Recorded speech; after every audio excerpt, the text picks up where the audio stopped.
नमस्कार। नमस्कार, नमस्कार। आज हमारे साथ बहुत ख़ास रिलेटिव हमसे जुड़े हुए हैं। आज हम उनके पर्सनल लाइफ और भी कुछ चीज़ों पे बात करेंगे। सबसे पहले आपका बहुत-बहुत स्वागत है हमारे धन्यवाद, इसमें। धन्यवाद। हमारे सभी श्रोताओं को और देखने वालों को नमस्कार। सबसे पहले हम बात करेंगे, आप अपना परिचय दे दीजिए। जी, मेरा नाम अभिषेक कुमार शुक्ला है। मैं बेसिकली एमपी से बिलॉन्ग करता हूँ, यूपी डिस्ट्रिक्ट से ही, ठीक है। एंड बट लास्ट 15 ईयर्स से मैं दिल्ली में हूँ, दिल्ली में रहता हूँ, अपना खुद का फ्लैट है। कई सालों का एक्सपीरियंस रहा है दिल्ली में, दिल्ली की लाइफ को लेकर के। बट अभी मोरल ऑफ द बोलेंगे तो मैं एक दिल्ली वाला ही हो गया हूँ, बट हमारी जर्नी एमपी से शुरू होती है। आप बात किए हमारा फ्लैट है, इसके पहले आप कहाँ रहते थे? इससे पहले, क्योंकि दिल्ली में जितने भी मोस्ट प्रोबेबली जितने भी लोग आते हैं, ठीक है, मैं ये नहीं कह रहा हूँ कि हाई लेवल, बट अगर लोअर या मिडिल क्लास के लोग आते हैं हमेशा रेंट से ही स्टार्ट करते हैं। मैं भी रेंट पे था। ये कह दीजिए कि मैं करीब करीब 14 ईयर रेंट पे ही रहा हूँ। एंड काफ़ी कुछ सीखने को मिलता है उसमें। एंड एक एक्सपीरियंस होता है, रेंट पे रहने का भी एक अलग एक्सपीरियंस होता है, क्योंकि घर तो होता है, कहते हैं ना हाउस एंड होम, तो घर तो होता है लेकिन अपनापन नहीं होता उसमें। चीज़ें हैं उसी पर। तो अभी आप कैसा महसूस कर रहे हैं? मतलब रेंट पे थे, अब खुद का फ्लैट है, इससे आपको क्या सीखने को मिला? सीखने को हो गया ऐसा कुछ वो नहीं है। हाँ, एक नई लाइफ ऐसा लगता है, क्योंकि फ्री लाइफ होती है।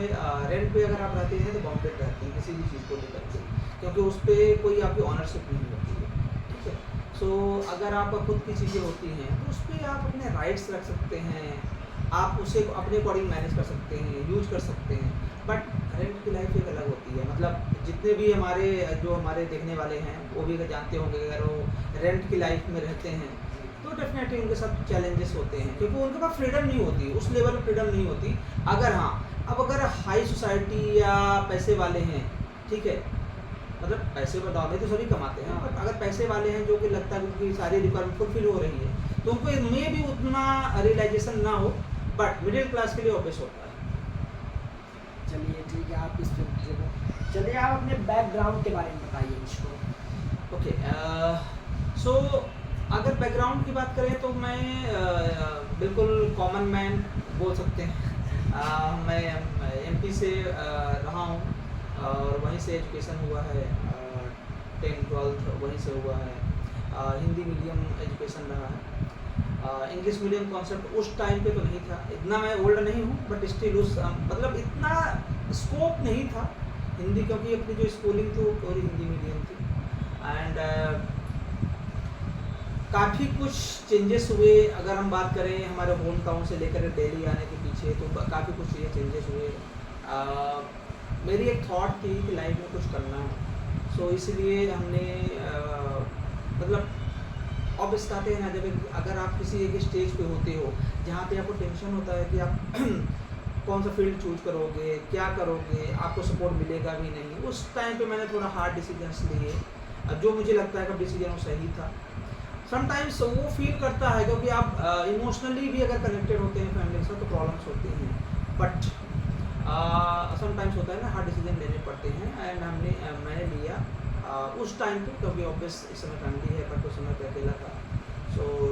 होम टाउन से दिल्ली आना, यहाँ पे एजुकेशन लेना, जॉब स्टार्ट करना, उसके लिए मतलब काफ़ी कुछ स्ट्रगल रहा है। इतना ईजी नहीं था मैनेज करना, बट हाँ, धीरे धीरे कहते हैं ना, टाइम के साथ चीज़ें रिकवर हो जाती हैं। चलिए आप बताएं, मैं हिंदी मीडियम से पढ़ा हुआ हूँ, बट आप फिर उसके बाद इंग्लिश पे आए, तो आपका मतलब इंग्लिश पे कैसा वो रहा? मतलब इंग्लिश आपकी इतनी स्ट्रांग अभी है, मैंने आपसे पहले भी जुड़ा हुआ हूँ, तो आपकी इंग्लिश स्ट्रांग है, आप हिंदी मीडियम से पढ़े, उसके बारे में थोड़ा मुझे कॉन्सेप्ट बताइए। देखिए, जनरली एजुकेशन भी आ जाता है। एजुकेशन के मामले में मैं स्टार्टिंग से एजुकेशन के मामले में अच्छा था। चाहे मैं होम टाउन की बात करें, वहाँ भी स्कूलिंग भले हिंदी मीडियम से थी, बट जो एक प्रोसेस था एजुकेशन का वो मैं अडॉप्ट करता था, और लर्निंग अच्छी थी, मेरी अडॉप्टबिलिटी अच्छी थी जो मैं करता था। बट ऑब्वियस, क्योंकि हिंदी मीडियम था, इतना बड़ा स्कोप भी नहीं था, इतना बड़ा एजुकेशन कॉन्सेप्ट नहीं था कि नहीं आप इस पे ही जाओगे तो आपको फ्यूचर में ये चीज़ें रहेंगी, ये चैलेंजेस रहेंगे। बट हाँ, एमपी में जब तक था तो इतनी सारी चीज़ें माइंड में भी नहीं हुआ करती, तो बहुत इनिशियल स्टेज था। बट जब दिल्ली आया तो दिल्ली आने के बाद मुझे रियलाइज़ हुआ कि मैं स्पेशली ये नहीं बोलूँगा कि I am the expert of English, no, but still हाँ ये है कि अगर आपके पास इंग्लिश, मैं ये कह सकता हूँ अगर आपके पास इंग्लिश आइडिया है, लैंग्वेज, इंग्लिश जस्ट कम्युनिकेशन की लैंग्वेज है, ठीक है। सो इंग्लिश के बिना काम रुकेगा नहीं, बट इंग्लिश के साथ आपकी लाइफ जरूर बेटर होती है, ठीक है। तो वो चीज़ मैंने अडॉप्ट किया जब मैं दिल्ली आया, वहाँ जब मैं एजुकेशन ले रहा था। सो उस समय पे मेरे कुछ जो टीचर थे जहाँ पे मैं एजुकेशन ले रहा था, डिप्लोमा कर रहा था, तो टीचर ने मुझे एक गाइडेंस दिया, काफ़ी अच्छा गाइडेंस था कि अगर आपको लाइफ में फ्यूचर में कुछ अचीव करना है तो आपका जो बैकग्राउंड जो भी रहा है उससे थोड़ा हट के सोचो, ठीक है।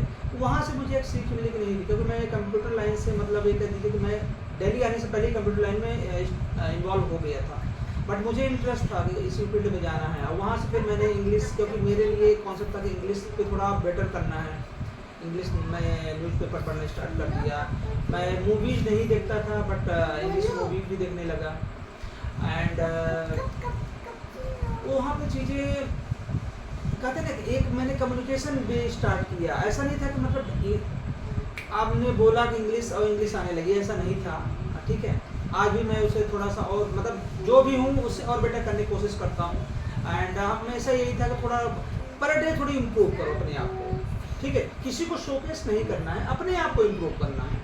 नहीं, मैंने आपसे ये क्वेश्चन इसलिए कि मैंने कई लोगों को देखा है कि पहले वो इंग्लिश मीडियम में पढ़ते हैं, फिर इंग्लिश मीडियम में जाते हैं तो उनको प्रॉब्लम होती है। कुछ होते हैं इंग्लिश मीडियम से हिंदी मीडियम पे जाते हैं, उनको प्रॉब्लम होती है, इसलिए मैंने आपसे क्वेश्चन। हाँ, ऑब्वियस ये चीज़ें होती है, सच है।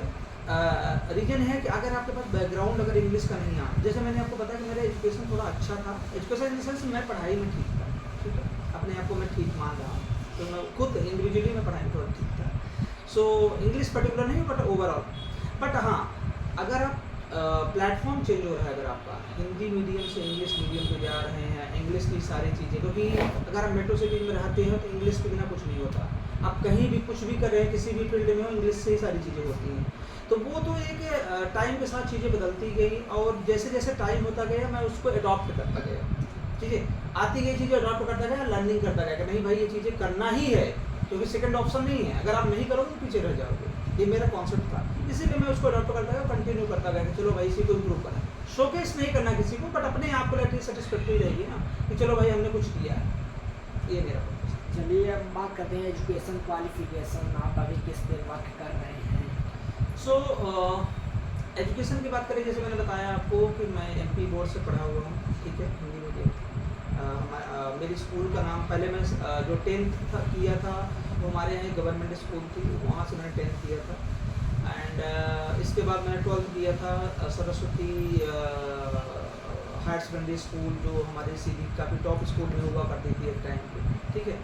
क्योंकि सरस्वती का नाम लेते ही एक कहते हैं ना, एक संस्कृत के श्लोक याद आने लगते हैं। सो वो चीज़ें थी वहाँ से, तो वो एजुकेशन था। इसके बाद मैंने डिप्लोमा स्टार्ट किया, देन ग्रेजुएशन किया, देन इसके बाद फिर ये था कि चलो कुछ नया करना है, क्योंकि ये था कि ग्रेजुएशन के भरोसे आप कुछ नहीं कर सकते, क्योंकि ग्रेजुएशन में आपको चांसेस नहीं है कि आप कोई जॉब, आपको जॉब मिलेगी या नहीं मिलेगी, कोई ऐसा वो नहीं था। बट ये है कि अगर आप कुछ टेक्निकल चीज़ें करते हैं या कुछ डिफरेंट चीज़ें करते हैं, बियॉन्ड द बॉक्स, मतलब है कि आपके पास बॉक्स इन द सेंस है कि वही होता है ये कॉन्सेप्ट ना, कि आपने 10-12 किया, इसके बाद आपने graduation normal BA BSc BCom कर रहे हैं, क्योंकि उसके बाद स्कोप नहीं है, ऑब्वियस बेसिक स्कोप है। बट अगर कुछ एक्स्ट्रा आप करते हैं, क्योंकि टेक्निकल फील्ड में जाते हैं, टेक्निकल का मतलब काफ़ी ब्रॉड है, ठीक है। अगर उस पर आप इंटरेस्ट लेते हैं, उस पर आगे बढ़ते हैं, तो वो चीज़ें आपको काम आती है, और वही चीज़ें मैंने अपनी लाइफ में डाला और मैंने स्टार्ट किया। प्रेजेंट पे आप अभी क्या कर रहे हैं? सो अभी मैं एक हमारी कंपनी है, US बेस्ड NGO कंपनी है। इंडिया में हम टेक्निकल एडवाइज़र, जो कंपनी है टेक्निकल एडवाइज़र देते गवर्नमेंट ऑफ इंडिया को। मेजरली 3 प्रोजेक्ट पे काम करती है, जो हमारा विमेंस के लिए है, काम करती है। IFA programme, NDD programme and India से वाटर का नया प्रोग्राम है, उस पर काम करती है। सो उस पर हम काम करते हैं। एंड मेरा रोल है वो IT का है। मैं स्टार्टिंग से IT फील्ड में था, डे वन से जब से मैंने अपने करियर स्टार्ट किया, मैं आईटी फील्ड में था। And IT field in the sense है कि मैं स्टार्टिंग काफ़ी बेसिक से स्टार्ट किया था। एज ए ट्रेनी आईटी में मैं ट्रेनी से स्टार्ट किया था। एंड इसके बाद आज के डेट में मैं एज आईटी मैनेजर काम करता हूँ, ठीक है, जो अपनी ऑफिस में मैं इंडिया को लीड करता हूँ, एज आईटी इंडिया को लीड करता हूँ। एंड हमारी मतलब इससे पहले भी मेरे अंदर काफ़ी टीम थी, काफ़ी बड़ी टीम थी। अभी तो उतनी बड़ी नहीं है, बट टीम को भी मैनेज करना होता है, बहुत सारी चीज़ें हो इतने सारे उस पे आपके लाइफ पे टर्निंग पॉइंट भी आए होंगे। बिल्कुल आए। टर्निंग पॉइंट के बारे में हमारे दर्शकों को कुछ बताइए। टर्निंग पॉइंट तो सबसे पहले था कि अगर आप स्विच कर रहे हैं होम टाउन से दिल्ली, वही मेरे लिए एक टर्निंग पॉइंट था, क्योंकि इतने बड़े शहर पे आना, वो भी अकेले मैनेज करना, ये सबसे बड़ा टर्निंग पॉइंट था। ये मेरा खुद का डिसीजन था, इसमें मतलब ऐसा नहीं था कि किसी ने मुझे फोर्स किया या किसी ने मुझे एडवाइस किया। मेरा खुद का डिसीजन है कि मुझे कुछ अलग करना है compare to the regular one, ठीक है। तो उस पर मैंने काम किया। एंड टर्निंग पॉइंट ऑब्वियस, जब मैंने वहाँ से मूव किया तो एक चैलेंज था मेरे लिए। चैलेंज ये था कि कैसे मैनेज होगा, ठीक है, बट ये था कि मुझे करना है। मेरा ये गोल था या टारगेट कैसे है कि मुझे कुछ करना है, समथिंग न्यू। एंड मैंने उस पर आगे कंटिन्यू करता गया। हाँ, टर्निंग पॉइंट इन बिटवीन बहुत सारे आए, क्योंकि अगर आप मेट्रो सिटीज़ में आ रहे हैं, क्योंकि मेट्रो सिटीज़ के जो रस है वो बिल्कुल अलग है compare to the home town. अगर आप मेट्रो प्लेस में रहते हैं, वहाँ पे बिल्कुल ओपन एरिया, ओपन चीज़ें, यहाँ पे बिल्कुल कंजेस्टेड क्राउडी चीज़ें रहती हैं। अपने आप को वहाँ पे एडजस्ट करना, एनवायरनमेंट पे अपने आप को एडजस्ट करना, फूड को लेकर के एडजस्ट करना, वो एक चैलेंज है। जहाँ ट्रेवल को ले एडजस्ट करना, मेरे पास कभी भी इंडिविजुअल, मेरे पास पर्सनली कभी व्हीकल्स नहीं था। मेट्रो सिटीज़ में व्हीकल्स की नीड एक्चुअली होती नहीं है, क्योंकि यहाँ पे ऑलरेडी इतनी फैसिलिटी होती है। दिल्ली में अब ऑटो, ऑनलाइन प्लेटफॉर्म में ओला उबर मिल जाते हैं, ठीक है। ऑटो तो 24 घंटे मुझे रहते चलते हैं। दिल्ली में मैं रहता हूँ तो यहाँ मेट्रो भी फैसिलिटी है। बस से मैं कम ट्रेवल करता, पहले करता था, अब मैं नहीं ट्रेवल करता। सो अगर जरूरत पड़ती है तो मैं मेट्रो ट्रेवल करता हूँ या ऑनलाइन बुक कर लेता हूँ, ठीक है। तो चैलेंजेस तो हर फील्ड पे, हर जगह पे मुझे रहे हैं, लेकिन उस चैलेंज को मैंने एक्सेप्ट किया हमेशा। एंड और उसको मैंने कंटिन्यू किया। और मेरा मेन टर्निंग पॉइंट था, हमारा डिसीजन मेरा एक टर्निंग पॉइंट था, ठीक है, कि मैंने होम टाउन से दिल्ली आना और यहाँ पे हमें कुछ नया करना है अपने लिए, जो फ्यूचर बनाने को। चलिए, चैलेंज एंड करियर के बारे में हम बात करें। सो चैलेंज, लाइफ में चैलेंज पर्सनल से लेकर प्रोफेशनल तक दोनों जगह पे होता है, ठीक है। चैलेंज तो फर्स्ट यही था, होम टाउन में जब मैं था तो कैसे अपने आप को प्रूव करना है कि लोग हाँ समझें कि हाँ अगर तुम बाहर जा रहे हो तो आप एक थॉट होती है कि अगर अपने आप को प्रूव करना है तो कुछ तो शोकेस करना पड़ेगा, ठीक है। शोकेस करने के लिए कुछ था नहीं, बट कॉन्फिडेंस जरूर था। आज भी वो कॉन्फिडेंस मेरे पास है। समटाइम्स मैं किसी से टॉक करता हूँ तो सामने वाला बोलता है कि आप मे बी आप सही हो या नहीं, मे बी मेरे पास भी आंसर नहीं तो उसके पास भी नहीं होता, बट ये बोलता है कि आपका कॉन्फिडेंस है, मे बी आपको आगे रख रहा है। तो ये चीज़ें मेरे साथ हमेशा रही है। चैलेंज लाइफ में हमेशा रहे, प्रोफेशनल लाइफ में चैलेंज ज़्यादा रहे कंपेयर टू पर्सनल लाइफ, ठीक है, क्योंकि पर्सनल लाइफ में मैं ज़्यादा इंटरफेरेंस किसी और के साथ ना खुद होता था ना किसी को करने देता था, ठीक है। बट प्रोफेशनल लाइफ में ऑब्वियस चैलेंज बहुत रहे हैं, क्योंकि मेरी फील्ड आईटी है। और आईटी अगर आप जानते हो, अगर आईटी फील्ड में आप एंटर करते हो ना, वहीं से चैलेंज स्टार्ट हो जाता है, क्योंकि काफ़ी ब्रॉड है आईटी, ठीक है। स्टार्ट डे वन से कुछ ना कुछ नई नई चीज़ें, क्योंकि आपको बहुत सीखना भी होता है, उसको इम्प्लीमेंट भी करना होता है, ठीक है। तो अगर आपको पहले पता होने से तभी इम्प्लीमेंट कर सकते हैं, पहले उसके लिए सीखना पड़ता है। और उसमें मिस्टेक्स भी होती हैं, अगर मिस्टेक करेंगे तो वो चीज़ें आपको पोटेंशियली लॉस भी कर सकता है। तो मल्टीपल चैलेंज रहेंगे। तो मैंने जितनी भी कंपनियों में काम किया है, हर जगह डिफरेंट चैलेंज थे, ठीक है।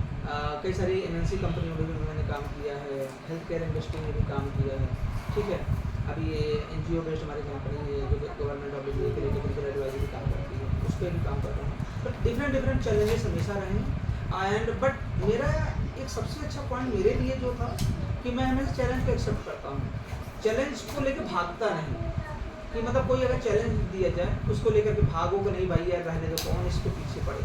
तो मेरी थॉट थोड़ी अलग है compare to, I don't know, लोगों की थॉट हो सकता है मुझसे भी अच्छी हो, बट मैं किसी और से कंपेयर नहीं करता अपने आप को। बट मेरा यही रहता है कि कुछ भी चैलेंज अगर लाइफ में आ रहा है, चाहे पर्सनली हो या प्रोफेशनली, उसको टैकल करना है, उसको एक्सेप्ट करना है उस पर काम करना है और उससे आगे निकलना है। ये मेरा हमेशा एक रूल रहा है और इसको मैं गोल भी मानता हूँ, कंटिन्यू करना है। किसी भी चीज़ को है उसको एक्सेप्ट करो, आगे बढ़ो। चलिए एक क्वेश्चन और है, कभी आपके मन में ये आया अरे यार यहाँ आ गए ये वो, काफ़ी आपके मन में ये भी आया होगा कि थोड़ा फैमिली से दूर हूँ, यहाँ हूँ, फैमिली वहाँ है, कुछ तो मन में आए, उसके बारे में थोड़ा। That's good question. यस, मैं ये नहीं कहूँगा मेरे मन में ये आया कि नहीं है सबको छोड़ छाड़ के घर चले जाओ, क्योंकि मैं अपनी माता जी से काफ़ी कनेक्टेड स्टार्टिंग से रहा हूँ, ठीक है। सो वो चीज़ें ऑब्वियस समटाइम्स ऐसा फील होता है जब उनसे बात करता हूँ, क्योंकि मैं डेली बात नहीं करता, मेरा एक नेचर रहा है कि मैं कभी भी डेली बात नहीं करता घर में, ठीक है। फोन कॉल में कभी माता जी से भी मुझे बात करना है तो मैं वीकली बात करता हूँ, ठीक है। तो डेली अगर बात किसी से आप डेली कनेक्टेड है ना, तो जरूरत से ज़्यादा इमोशनली हो जाएंगे। मैं ये क्वेश्चन इसलिए आपसे किया, बिल्कुल मैंने कई लोगों को देखा कि वो बाहर इंटरफेयर नहीं कर पाते फैमिली के भीतर। ये सच है। मैंने एक्चुअली अपने आप को स्ट्रॉन्ग बनाया। स्ट्रॉन्ग बनाने का रीज़न ये था कि मैंने अकेले लाइफ सर्वाइव की है। लगभग अगर आप बोले कि मैं 15 साल से ऊपर हो गया दिल्ली में, जिसमें 50% लाइफ मैंने अकेले सर्वाइव की है। अभी फैमिली है, बट उस समय वो जो 50% था ना, वो मेरे लिए बहुत अपने आप को स्ट्रॉन्ग बनाने के लिए काफ़ी था, और उस पर मैंने बहुत वर्कआउट किया। तो अभी अब ऐसा फील नहीं था, अगर लेट सपोज फैमिली अगर नहीं भी रहती, अभी फैमिली नहीं थी 2-2.5 महीने की, तो मुझे ज़्यादा उससे टेंशन नहीं होता। स्टार्टिंग में इसलिए यस थोड़ा सा लगता था, ऐसा नहीं था कुछ सब कुछ छोड़ छाड़ के भाग जाओ, क्योंकि मेरे पास बहुत सारी ऐसी प्रॉब्लम्स भी आई थी। मैं दो डिजीज़ के साथ भी सफ़र किया था, और काफ़ी स्ट्रॉन्ग डिजीज़ थी, मतलब ऐसा का था लाइफ सर्वाइव का टेंशन आ गया था। अब मुझे सजेशंस मिले थे घर में से, डाइट सजेशन दिए गए थे। सो सजेशंस दिए गए थे कि आप ये सब छोड़ दो, घर पे आ जाओ, यहीं पे कुछ करना है। बट मेरा एक्चुअली गोल ही अलग था, मुझे I have to do something different, और मैं ऑब्वियस वो सफ़र किया मैं, ठीक है, बट उससे मैंने आगे निकला। बट हाँ, जैसे आपका क्वेश्चन है कि छोड़ छाड़ के या ऐसा कुछ सोचना, माइंड में तो आता था, लेकिन मैंने उसको अपने आप पे हावी होने नहीं दिया। इसीलिए मैं हमेशा, आज भी मेरा है कि उस पर हावी ना होने को, उसको कंटिन्यू करो, आगे बढ़ो, अच्छा रहेगा। चलिए पर्सनल हैबिट्स के बारे में बात करते हैं। That's too personal. ऐसा कुछ खास नहीं, क्योंकि मेरे पास कोई ऐसे ऐप नहीं है कि कुछ, क्योंकि मैं तो ड्रिंक नहीं करता, ठीक है। कुछ चीज़ें मैं आपको बताऊंगा, maybe I don't know, but अभी मैं ऐसे कोई ड्रिंक्स नहीं लेता हूँ, ठीक है। शॉर्ट ड्रिंक कभी कभी कोल्ड ड्रिंक पी लिया, ठीक है। कोल्ड ड्रिंक तो नॉर्मली, बट वो भी काफ़ी डेंजरस है, साइंटिफिकली जाए तो काफ़ी डेंजरस चीज़ है, ठीक है। बट मेरी ऐसी कोई हैबिट नहीं रही। एक टाइम पे मेरी हैबिट थी, कोल्ड ड्रिंक की हैबिट थी, कि मेरी जो फ्रिज है, फ्रिज में मतलब फ्रिज भरा हुआ होता था, ये मेरी एक गंदी हैबिट थी। उसको मैंने अपने लाइफ में चेंज किया। नहीं भाई, ज़रूरत से ज़्यादा अगर आप किसी चीज़ को पी रहे हो तो प्रॉब्लम कर सकती है, इसलिए मैंने वो चीज़ हैबिट चेंज की। और ऐसा मेजरली ऐसी कोई हैबिट नहीं। हाँ, मेरी एक हैबिट है कि चीज़ों को थोड़ा सा बेटर करने के लिए, मतलब मुझे गंदगी पसंद नहीं है, ठीक है। सो अगर कुछ मुझे दिखता है तो उसको मैं सही करने में लग जाता हूँ। पर्सनली थोड़ा सा इन चीज़ों में मैं इन्वॉल्व रहता हूँ। खुद से काम करना मुझे पसंद है। I don't want to dependency with anyone, ठीक है। तो मेरे साथ हमेशा रहा है कि डिपेंडेंसी नहीं रखनी, खुद से काम करो। और सारे काम मैं करता हूँ, ऐसा नहीं मतलब फैमिली हो या पर्सनल हो, किसी का भी हर काम कर लेता हूँ। सो वो चीज़ें मेरी एक हैबिट का पार्ट है कि मैं करता हूँ। ऐसा नहीं कि डिपेंडेंसी हो गई कि नहीं यार कपड़े धोने हैं तो कोई और ही धोएगा, ठीक है। सो वो चीज़ें नहीं है, ये मेरी खुद की हैबिट है। कपड़े खुद से धो, अपने काम करो, इवन फैमिली के जो काम है वो भी करो, ठीक है। क्लीनिंग के लिए थोड़ा मेरा फोकस रहता है, तो वो मेरी हैबिट है, क्लीनिंग थोड़ी होनी चाहिए। चलिए लास्ट क्वेश्चन आपसे एक और 2 क्वेश्चन पूछते हैं। लोगों को क्या राय देना चाहेंगे, एडवाइस? लोगों को आज की जनरेशन को लिए मेरा यही है कि अगर आप आज के मिडिल क्लास जनरेशन के लिए, कि अगर आप घर से बाहर हैं तो अपने आप को टाइम दीजिए। कभी भी आप किसी भी डिसीजन लेने से पहले आप जल्दबाजी ना करें, ठीक है। आज की जनरेशन की सबसे बड़ी प्रॉब्लम यह है कि वो टू हरी रहते हैं, बहुत जल्दी में रहते हैं, एंड क्विक डिसीजन, उनको क्विक रिजल्ट चाहिए होता है कि अगर 3 महीने में नहीं हुआ तो चीज़ें चेंज कर दो, दूसरा ले लो, अडॉप्ट कर लो। वो चीज़ें गलत होती है। मुझे लगता है किसी भी चीज़ को पाने के लिए, you want to get something special और something for your life, you have to give the time. किसी भी चीज़ के लिए, तो आपको टाइम देना पड़ेगा, तभी कुछ हो सकता है लाइफ में। चलिए आपके रैपिड फायर के बारे में बात करते हैं। उसमें से मैं कुछ आपको ऑप्शन दे रहा हूँ, movies and web series, cricket and football, mango, apple, thali, Chinese, paratha, naan. So basically मैं हमेशा बिल्कुल, क्योंकि मैं वेजिटेरियन हूँ, बिल्कुल नॉर्मल चीज़ें भी नहीं करता हूँ। तो जैसे आपने पूछा स्टार्टिंग में मेरी हैबिट्स एंड जो हमारे रैपिड फायर में जो क्वेश्चन कर रहे हैं, इससे है कि मूवीज़ पसंद है या वेब सीरीज, तो ऑब्वियसली मूवीज़ मुझे पसंद है। ऐसा नहीं मूवीज़ देखता हूँ, ज़्यादा नहीं देखता, कभी कभी टाइम मिल जाए देख लेता हूँ। वेब सीरीज़ में ज़्यादा नहीं देखता, मुझे ज़्यादा पसंद नहीं है। कभी कोई, जैसे मैंने पंचायत एक वेब सीरीज़ है, वो मैंने देखा है, वो 4 पार्ट आ चुके हैं, 4 पार्ट मैंने देखा है, काफ़ी अच्छी वेब सीरीज़ है। एक्चुअली काफ़ी रूरल बेस्ड है और बहुत अच्छी सीख है उसमें, ठीक है। तो वो चीज़ें मैंने देखा है। खाने के लिए बिल्कुल नॉर्मल है मेरा, कि अगर कोई बोले कि साधारण खाना या इटालियन चाइनीज है वो, तो मैं वापस थाली प्रेफर करूँगा, ठीक है। रोटी पराठा पूछेगा तो वापस रोटी प्रेफर करूँगा, ठीक है। तो मैं मतलब एक एक्स्ट्रा वाली चीज़ें पर बिलीव नहीं करता, नॉर्मल चीज़ें पर करता हूँ। चलिए आपका बहुत बहुत धन्यवाद। Thank you. हमारे दर्शकों को कुछ राय दीजिए कि वो उन्हें क्या करना चाहिए लाइफ में अगर आपके पास कुछ ऐसी चीज़ें आई हैं या आप कुछ करना चाहते हैं, तो आप ऐसा पहले आप गोल बनाइए, टारगेट बनाइए एंड उस पर लग जाइए। मेहनत करना पड़ेगा आपको, hard work, initially hard work करना पड़ेगा, बाद में स्मार्ट वर्क करके आप आगे बढ़ सकते हैं। चलिए बहुत बहुत